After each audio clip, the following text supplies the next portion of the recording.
In this video, I'm going to begin Chapter 7, which is the normal distribution. The normal distribution is the most important distribution in statistics. Okay, what it means to be normally distributed is you're working with a bell curve.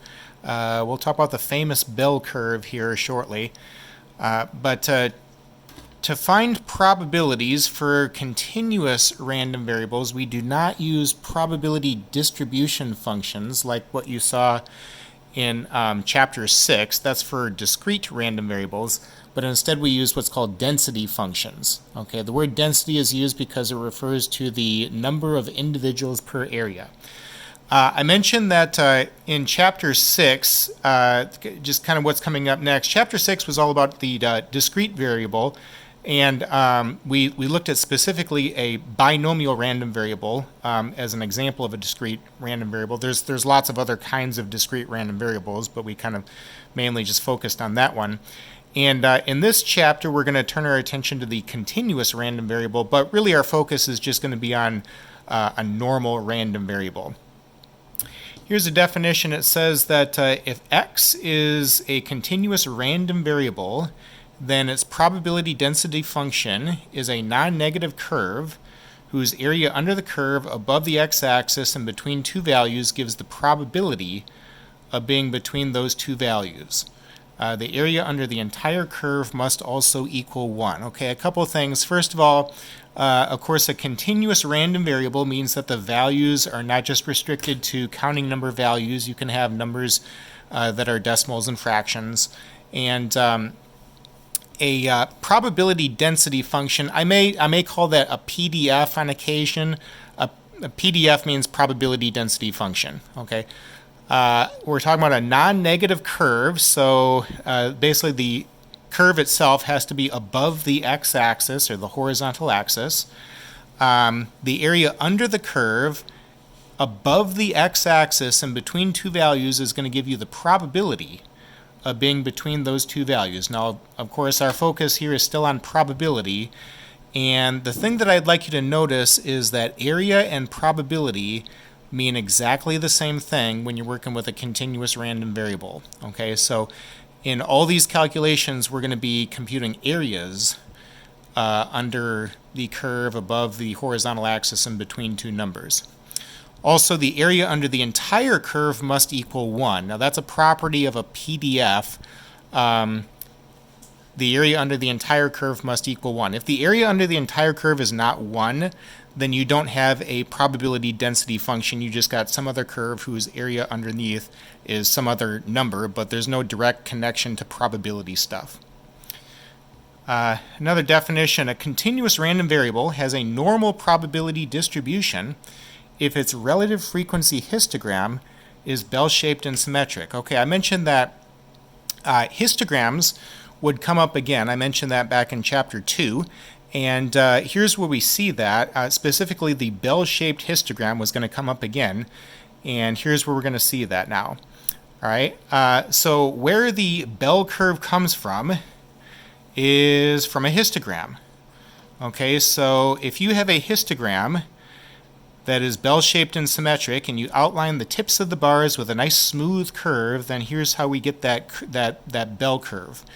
Now that curve is what I'm calling a normal density curve. Okay, that's my PDF, my probability density curve. There's some properties of the normal density curve that we should know. The first property says that it's symmetric about its mean, mu.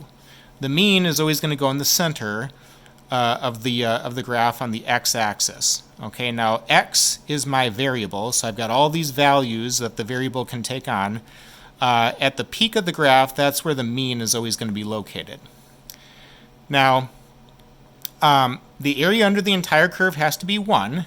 So if the mean is right in the center, then the area to the left of the mean has to be 1/2, and the area to the right of the mean is also 1/2. Not approximately 1/2, it is equal to 1/2 because the area under the entire curve is equal to 1. Another feature, the two tails of the curve get closer to the x-axis but never actually touch it. Okay, so when you're drawing a bell curve, try to draw it so that the curve doesn't actually touch the x-axis, okay? The area under the entire curve is still 1, though. You can kind of think of it as you're still representing all 100% of the data underneath the curve, though. A density curve is defined by this equation here. Now, this is not an equation that you have to know, but the idea with me writing this down is to indicate that each bell curve is going to be specific to the values that are the mean and the standard deviation for the data set. Okay, so each normal distribution has its own normal density curve. You might have a bell curve that has, a taller bump in the graph or a more flattened look, or there's still bell curves. It's just it depends on what those numbers are for the mean and the standard deviation for when we create a graph. Now, on this graph, the vertical scale is purposely omitted. It is important, but it's not actually going to play a role in any of the computations that we're going to see for the rest of the course. Okay, so when you see the bell curve, it's going to be enough to just label the x-axis and not the vertical axis there. There's another note. It is important to understand the relation between area and probability. Probability for continuous random variables is given by the area of the regions below the curve. We're going to find the area under the normal curve by using a table. I'll be talking about this table in the next section. Okay, but again, the main thing that I want us to see here is that area and probability mean exactly the same thing. Go to the next page. So on this next page, I want us to determine whether the histogram indicates that the data may be normally distributed. So if we were to outline the tips of the bars with a nice smooth curve, do we get a bell curve? Okay, that's what we're looking for. Problem 1, the following relative frequency histogram represents the weights for a random sample of newborn elephant calves. This would be normal because if you outline the tips of the bars with a nice smooth curve, you'll end up getting what would be a bell curve. Okay, now it's not going to be a perfect bell-shaped curve, but a bell-shaped curve would be the best classification out of all the other classifications that we talked about. We talked about ones that were like skewed to the right, skewed to the left, uniform. Okay, those were kind of the major ones. But bell-shaped would be the best fit here. Okay, now many times when we have a normal distribution, it's not going to be perfect. Okay, so many times in the wording you might see approximately normal, okay, which means that it's going to be close enough to a bell curve. Still a bell curve though, okay. Problem 2, the following relative frequency histogram represents the 5-year rate of return in percent adjusted for sales charges for a random sample of large blended mutual funds. So this would not be normal, right? Because if I were to outline the tips of the bars with a nice smooth curve, I would have something that would be skewed to the right. The right tail would be significantly longer than the left tail in that picture. Of course, one of the features of a bell curve is that the tails have to be the same on both sides of the mean, and that would not happen here. Okay, problem 3. One graph in the figure represents a normal distribution with mean mu equals 8 and standard deviation sigma equals 2. The other graph represents a normal distribution with mean mu equals 14 and standard deviation sigma equals 2. Which graph is which? Okay, so the mean is always in the center of the graph on the x-axis, and I've got those labeled, so we can very easily see that this first curve here is going to be the information for A, and the other curve here is going to be the information for B. The standard deviation is the same, so the bell curve is going to look the same on both of these. The thing that they want you to see here is that when you increase the mean from 8 to 14, this causes the graph to shift to the right 6 units, but the shape is still going to be the exact same shape. Okay. Problem 4. One graph in the figure represents a normal distribution with mean mu equal 8 and standard deviation sigma equal 2.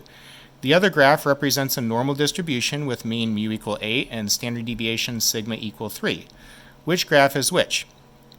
Okay, so the mean is both 8 for is 8 for both of these. The standard deviation is different. Okay.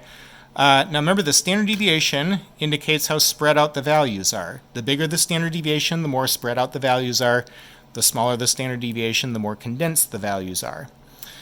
So in this problem here, both of these curves are bell curves, but the one for B has a more flattened look.